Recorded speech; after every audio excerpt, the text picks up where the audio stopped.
Hello, everyone. Welcome to another episode of Catchup, and today we have Feona Gordon, otherwise known as Mrs. Miller, and she has traveled from Manchester all the way to Sav to sit with me. Can I tell you thank you from You're the bottom of welcome. my heart? Thank you. Thank you too. I appreciate it. So your graduating class was, 96. which is the best year. Yes. No bias of mine. So give everyone a high level update from what you've been doing since 1996 till now. You can use milestones like colleges you went to and jobs you've held. Okay, so 96, I graduated. I went to Knox, all the way in Manchester, and to Knox Spalding. So I wasn't sure what I wanted to do. So AAT was being offered, but my daddy had said that I'm his little accountant. So I totally wanted to do something in accounting. So I did AAT. I did 3 years of AAT, and then ACCA was the next step. So ACCA level 1, you would have had credits from AAT level 3. So you practically completed ACCA level 1 in no time. Level 1 though was offered part-time, so it was evening school, and I did that, moved from Spalding to Mandeville, did that, and then the other levels you'd have to do on your own. So I came home, I started working at Grace, and so I left Knox with an associate in accounting, AAT, and then certificate in ACCA level 1. Started at Grace. I was doing customer service, and then eventually I moved to payables. They had a restructuring, so I was getting like just about the same pay as a customer service agent as I was getting as an accounts payables. So I thought, no, I needed to do something. So then I heard about the Freeport. They were offering jobs on the Freeport like nothing, and this one allowed me to take up a position where I'd travel to Michigan, train for 3 months in a hotel. I would stay in a hotel, train for 3 months, and then we'd bring the job back to Jamaica. So I did that, and I did that for a couple of years. While I was doing that, I was trying to do ACC at the same time. It wasn't happening because the kind of discipline I don't have. No. So I did I did that for a while, and then my friend Maspoogie said to me, if you were doing a degree, you would have been completed by now, because I'd done 3 years trying to do ACCA and I didn't pass level 2 yet. So I thought about it, and then I started NCU Montego Bay. Did that, I graduated with a bachelor's degree, and so I was able also to move from the financial analyst position I had working on the Freeport to another area where I had a little more scope, but still as a financial analyst. I did that, and while I was there, I thought, maybe I needed to do something else, because school is not really my thing. I'm not going for the master's and the PhD because I need to. I'm going to go because I see a reason. So I saw there's an opportunity for me to grow in terms of positions in the organization. So then I decided I would start the master's, and I did the master's at UWI Mobe. I was doing Sunday classes, and eventually I completed that. So the master should have been completed August 2016. But one of my classmates, one of my group members, his wife got really ill. So we weren't able to complete our last course that year. So it took us until November 2017 to be able to do that course. And then I finally graduated 2018 with the master's. And that's kind of a summary of, what I've been doing. Oh, but I should tell you, 2016, I moved from Montego Bay to Kingston. Yes, so there's always something that kind of guides my move. Something happens. At Grace, when I was there, there was this Indian leader who kind of you have to understand me to like me. And their culture and ours kind of didn't mesh, and I'm kind of a strong Willed? Yes. So it didn't mesh, and he was like, he was on me, and I just felt like no.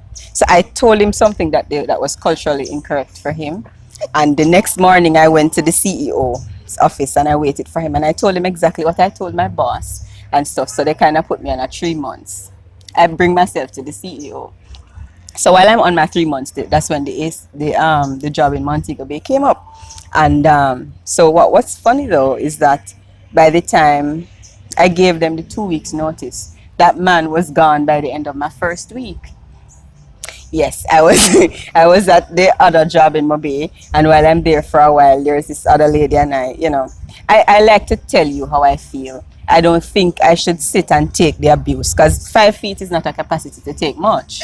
So I'm going to tell you how I feel, and not many people appreciate me expressing to you. I didn't like, or the way I feel.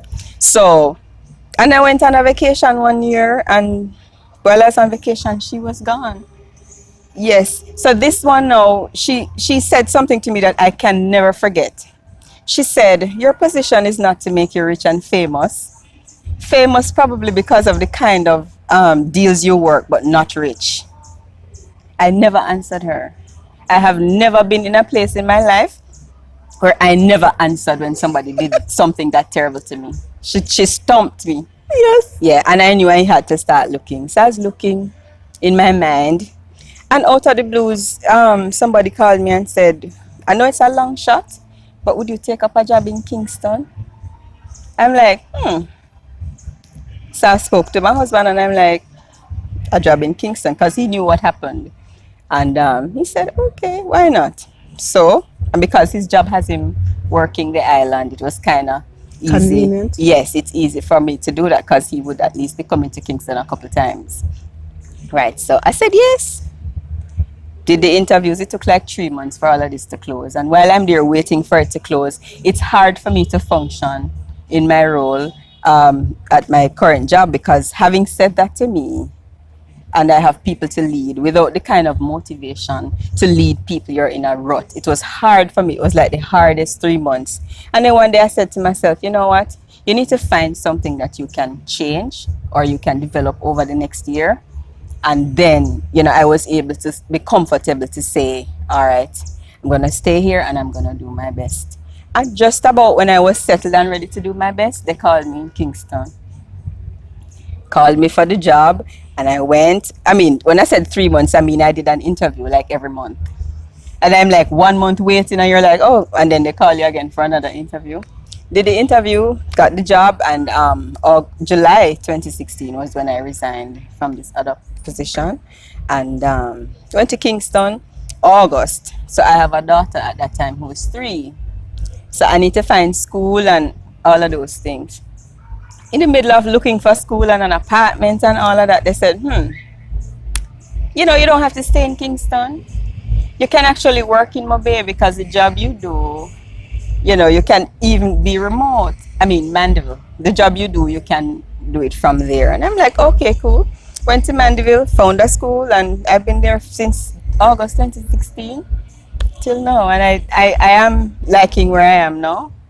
After spending 13 years in an organization before that, and to get the kind of response I got from my boss, maybe that's why I was so stumped. But yeah, that's a high level summary of, what I've been doing since. So what do you do for them?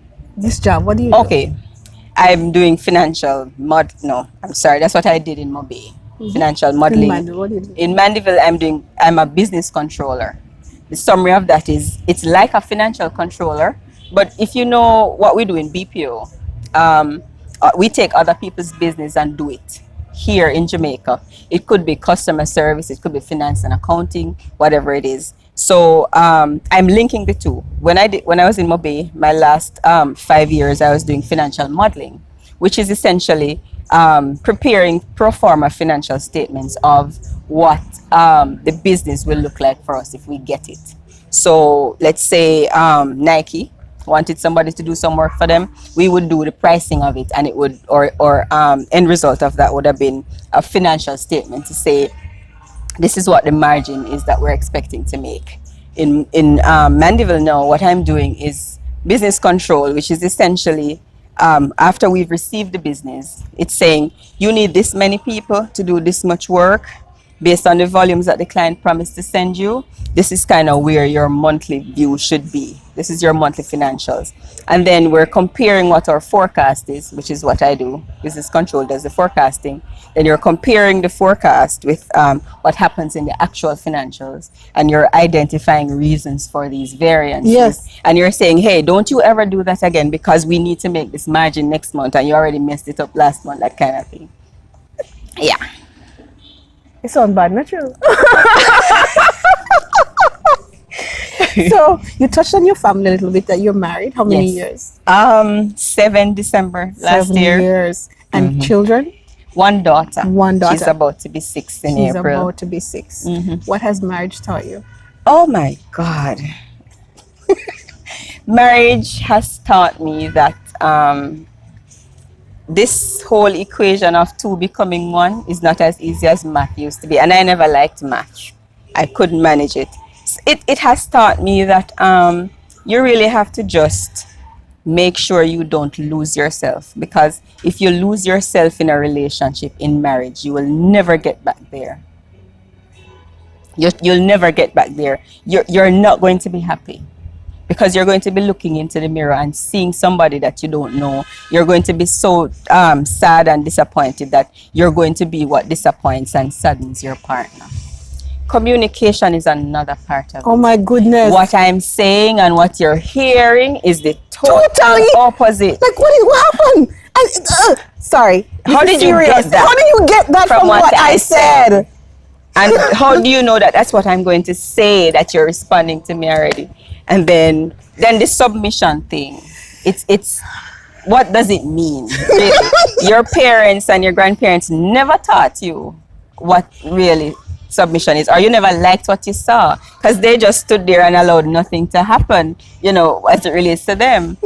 In this day and age, you want to feel a part of something. You want to feel a part of the decision making, and you want to have your voice heard. And then at 5 feet and making sure that you can't hold, and it's hard. But love conquers all. I believe that love really for me is a decision too. It's an action. It's a decision. It's not a feeling. No, it's a choice. It's a decision too. To do. Yeah. To be with you. Yes. To kind of work with you to get to where we need to go. I think it's a learning experience. I said too much, right? No. But what is fascinating is the similarities of your friendships and how you guys respond to this question. Oh, yeah? It is mind-boggling, and I won't say anything else. You'll watch their interview and come to your own conclusion. Okay. When I ask them the same question. Oh my God. What do you do for fun? What are your hobbies? I used to say, I used to write on my resumes, reading and watching TV and traveling. I can't afford to travel like a hobby. I really don't read. Never liked it. And I am not alone. I watch TV when I get a chance. So what do you do for fun? All of that. I just told you didn't hear. You're gonna tell me all the reasons why you don't. So the rare chances I get to meet, and I laugh. How about that? I laugh for fun. We're going to go back to Manning school days, and we're sitting in front of the principal's office.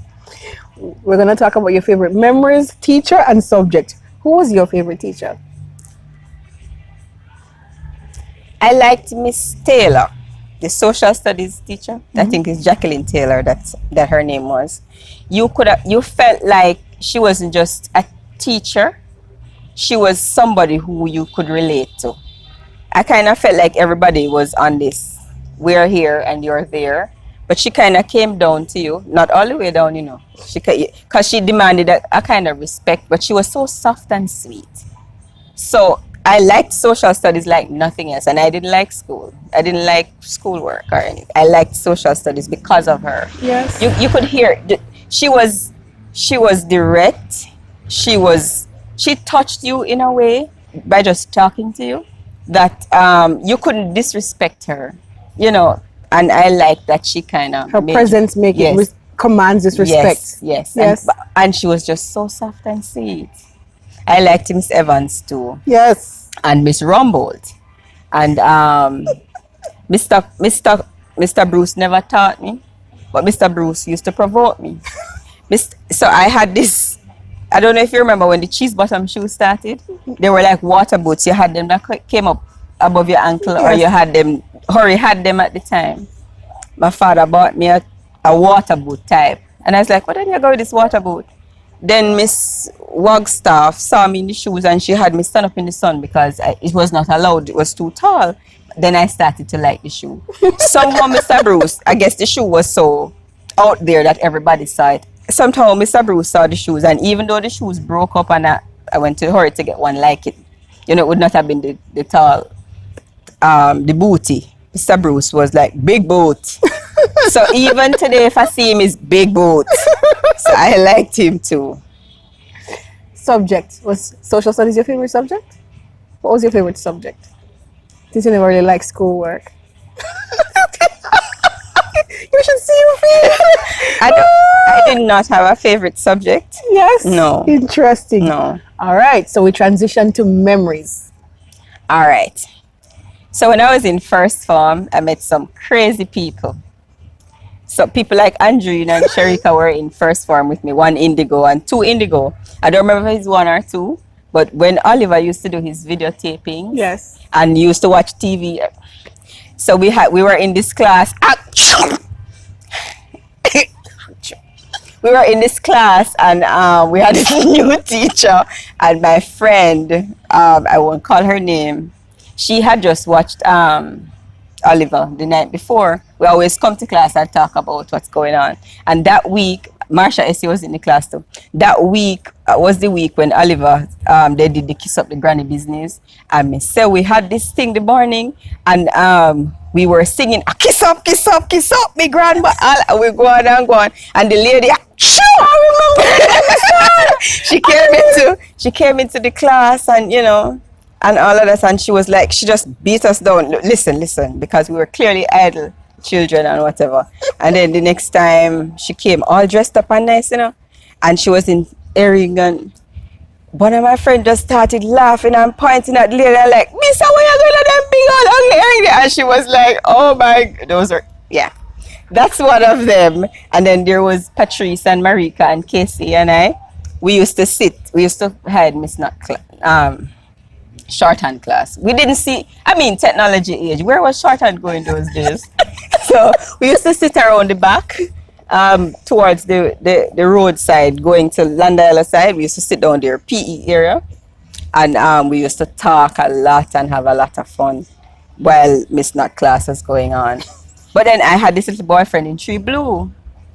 Yes, he never come school so regular. But when we in Tree Blue, we had a chance to put on our PE uniform. It's netball season, so we're not playing nothing. Everybody gone. We put on with netball clothes and we sit down under the tree on the field and bust bumping that Danny face and these things. Those are among my favorite. About my favorite. Oh my gosh! All right, your personality. How would you describe your personality back in high school? What words come to mind? Dark. And it has changed? Hardly. I said dark because it's difficult for me to not say What's you?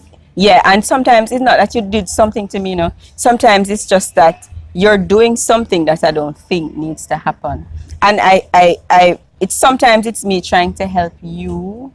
Like, how can you not realize that not doing the thing delays everything? Like, what kind of impression are you giving of yourself and the team? Kind of thing. So I speak. When everybody else will say nothing, I'll speak. But then when it comes to how I feel that you're kind of relating to me, I tried not to say anything once and I was sweating like a hog, and then I started hyperventilating. So still dark. Yes. I have a physical response to when I hold in. I don't have a storage area. Mm-hmm. So I have to find a way and practice how to say it. That is my greatest Especially problem. in the US. Yeah, I know what you mean. And then you would hear my tone. That is something I can't Camouflage. I don't know how to do it. Like I keep saying, when you hear me mention, how do you get that from what I said? It's its Like, own. yes, and I don't know that it's happening, and that kind of thing. So, yeah. We have that in common. I think we're gonna have to struggle with that until we die. They have a class. I just want to just download the app. They have an app for that? Yeah, that's what I mean. Like, help. Is there something that you used to believe about yourself that has changed? About myself, Yes. not so much.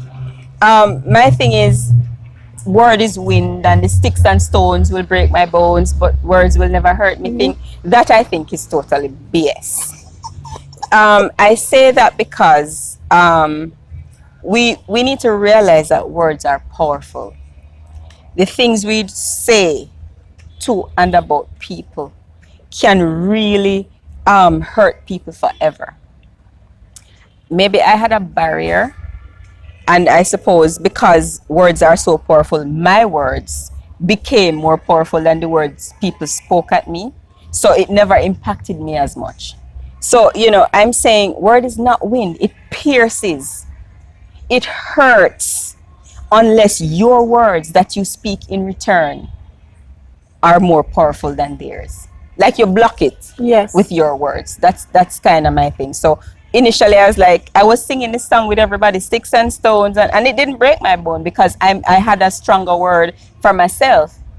People would say you're not going to be, and I'm like, I'm gonna show you, I'm gonna be. So my words were more powerful in my life than theirs. But there are a lot of people who took people's words and it kind of kept them down. So Planted, we have a big old tree, we have a Yes. home. even to your 40 and odd years, what you heard when you were a child, 6 and 8, and even in high school, some people are still struggling with those words. So my thing is, words are not wind.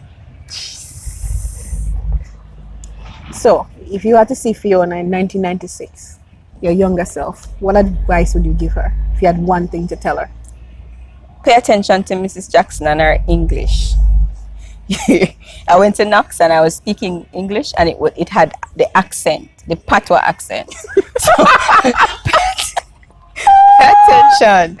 So I tried it, practice the English. Yes. Yes, because you don't want to be going out into the work world and speaking English and it sound like is the dialect. You need to be bilingual. Oh my gosh! I don't think anyone will copy that advice. That is hilarious. Oh. So, walk us through one of the most challenging seasons of your life, and what did you learn about yourself? I told you I was practicing, and my friends and I, we were practicing because we had to encourage some people to do the catch-up. So while I was encouraging people to do it, we were practicing on the phone, and I was also trying to encourage myself to do it because, I'm really doing this because Sharika is doing it, and, we're doing this for her. So while we were practicing and I was trying to find the answer for this, I was reminded of the time when I was pregnant. So in my 4th month, I started having something like ringworm around my stomach, and that took me into 7 months.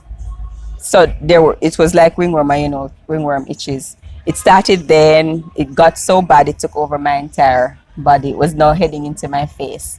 I had to go into the University of the West Indies Hospital. I was on the dermatology side of things. They're saying you're going to be on steroids. It can allow your child to have a cleft palate. All of these things can happen. And we're going to have to be monitoring you 24/7 because you can have gestational diabetes and hypertension. Both you and the child can have that because of the steroids. So we're going to have to be monitoring you. So I'm not sure how long I stayed there, but I stayed there a while and went through the treatment and stuff, and it got better. So when I checked my stomach when it was drying up and everything, when I looked at it, it was like the globe. dark grays and this all over. Yes, so it was kind of like this round thing with different patches of all kind of things. So that was a challenging time in my life. But to say that it, I never felt overcome. So I want to say that that taught me that there's a kind of strength that I even have inside of me that I never realized. And it also taught me that I'm never left alone. I think God has provided for me this thing that He's rigged in my psyche that you can get through anything. So Yes. I never worried about losing my child or the child having a cleft palate. I find that in my life I get to, what's the worst that could happen? Most of the times I get there, and I kind of like, okay, if it happens, I should be able to, I can deal with it. I never got to the worst that would happen with my pregnancy because that would have been death and that would have stressed me out. So I never got there. But I learned even in that process and that, you have the strength and your dependence on a higher and a bigger strength than yourself can take you through anything. I saw that even when my father died. He was diagnosed with cancer in February 2011, and he died the August.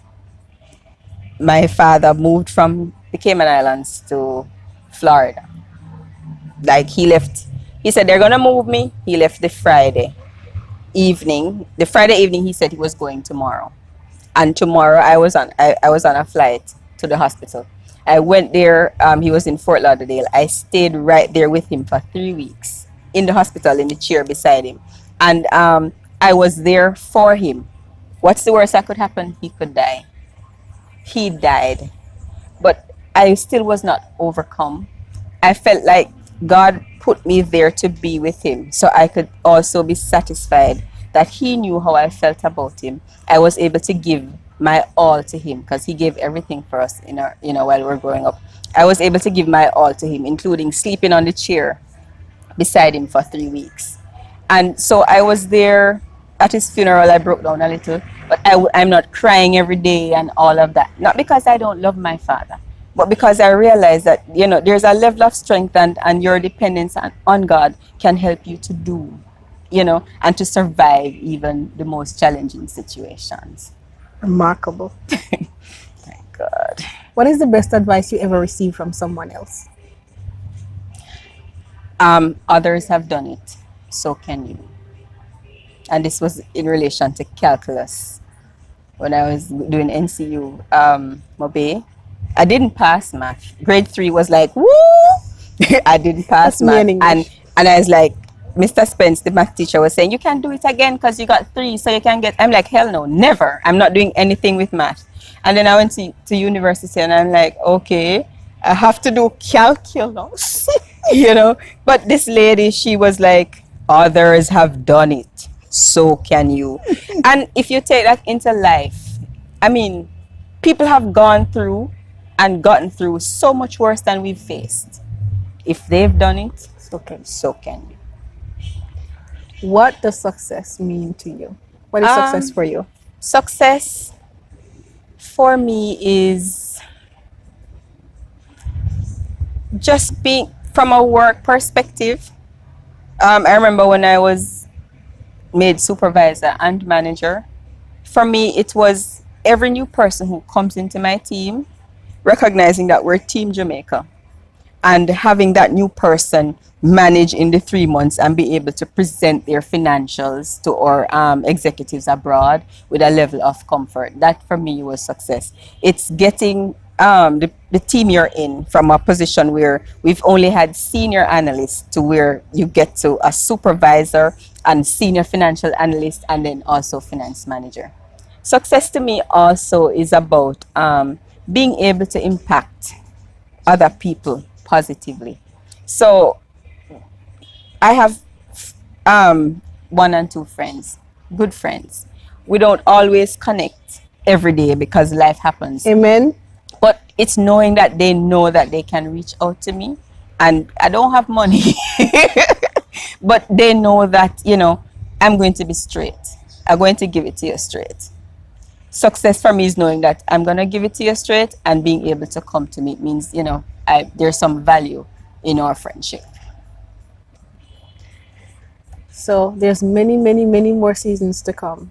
But up to this point, when you look back, what are you most proud of your journey so far? I'm proud that I've actually done the accounting that my father saw in me. I feel like if he were here, he would have been proud. Um, I'm kind of like the first person to have gone to high school, or completed high school, I should say. What one of my aunts went, she was pregnant, like at the end of. So I've gone to high school. I've done the bachelor's and the master's degree on my own. But so I'm proud to be in a position where I've completed my education at the level that I feel like my father would have been satisfied to see me at. Only one question left, and I'm going to ask it now. At the end of your life, what do you want us to remember most about you? Um, I was straight. I told you as it was, and I did so in love. Yes, Yeah. you are. From high school till now, Miss Freda Yamot. Can you? Yes, man. Oh my gosh. No. Yes, man. I was like, because no matter how you take it, sometimes the truth hard to hear, to absorb, to listen. It takes maturity. I'm just letting you know, it takes balls to listen to truth and absorb it and then act accordingly. That is beneficial to you and take the lesson learned. I do it because I want people to be straight with me. And I believe that, what you want, you should give. So that's kind of why I do it. And then because I have this tone, I know sometimes people get offended. And that I can't help, So you'll find that my circle or square is a little small. So I can relate to the tone, so I won't say a thing. You live in a glass house, okay? I'm going to close. So guys, thank you so much. Thank you. Can I say thank you? It's like thank you is just not enough for traveling to come and do this episode. And you're my last episode for the day. Oh. So thank you so much. Thank you too. So guys, please like this video. Share this video with other schoolmates that haven't seen this 5-foot powerhouse. You keep on saying 5 foot, but you even know the energy and strength that you boom is sometimes can be intimidating. You know that, right? Yes, she does. Good. Please subscribe to our YouTube channel so you can keep up with weekly episodes to catch up with your schoolmates and former teachers. Have an absolutely fantastic week. Bye-bye. So I've known Sharika for 27 years, thereabouts, since we were in high school. She's a gentle soul. She's a gentle soul. She's one of those people who kind of get me.